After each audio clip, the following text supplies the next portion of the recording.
Hello! Aujourd'hui on se retrouve sur mon tout premier épisode de podcast, L'heure des sorcières.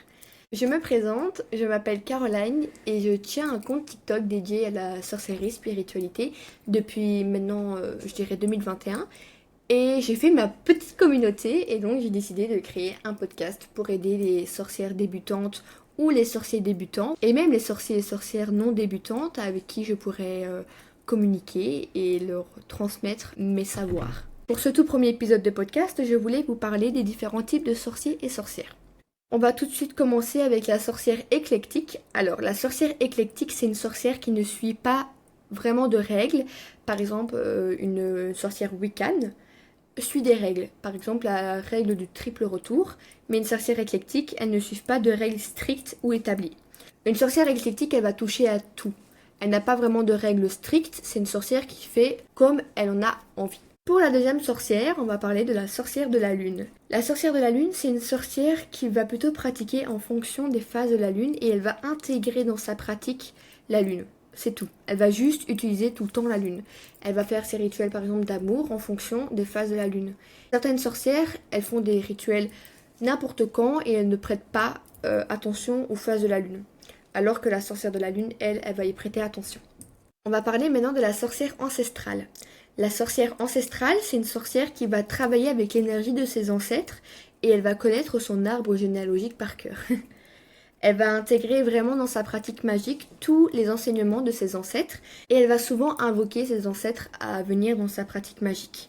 Maintenant, on passe à la sorcière des arts. La sorcière des arts, c'est une sorcière qui a des talents artistiques très variés. Elle va intégrer dans sa pratique magique ses arts. Par exemple, sous forme de peinture, sous forme de poterie, sous forme de tissage, tout ça, tout son art. Ensuite, on retrouve la sorcière de cuisine. C'est une sorcière qui va intégrer sa pratique en cuisinant. Vous avez par exemple déjà entendu de la magie des fourneaux, du kitchen witch. C'est une sorcière qui va émettre ses intentions et ses incantations dans sa cuisine. Par exemple, quand elle va faire, on va dire, des cookies, dans sa farine, elle peut y mettre une rune, elle peut y dessiner. Elle peut y dessiner une intention, elle peut y dessiner, par exemple, si elle veut faire des cookies de protection, elle peut y dessiner un pentacle. Quand elle va mélanger une pâte à crêpes, par exemple, elle va tourner dans le sens horaire pour attirer et dans le sens anti-horaire pour éloigner, bannir. Nous avons la sorcière de nature ou la sorcière verte. C'est une sorcière qui va intégrer dans sa pratique des éléments de la nature. Par exemple, elle va utiliser des pierres, des plantes, de la terre. Elle peut même aussi ajouter des animaux qu'elle a déjà trouvés morts, évidemment. Mais c'est une sorcière qui va vraiment intégrer dans sa pratique magique que les éléments de la nature.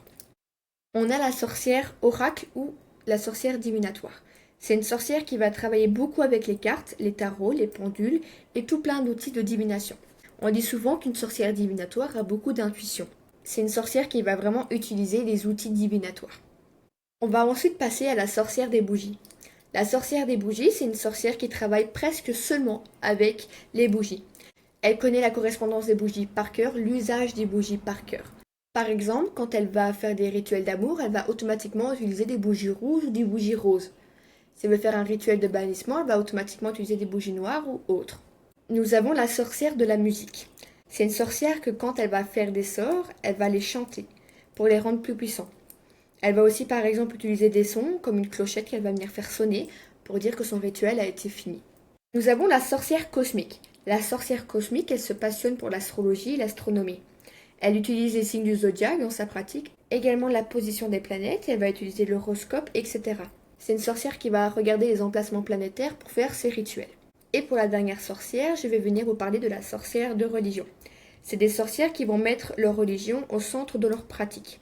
Donc, par exemple, on peut être une sorcière et à la fois chrétienne. Par exemple, moi je suis helléniste et donc je mets ma religion dans ma pratique. Le vendredi, si j'ai envie de faire un rituel de confiance en soi, je vais demander l'accompagnement de Aphrodite. Et voilà, j'espère que ce tout premier épisode de podcast vous a plu.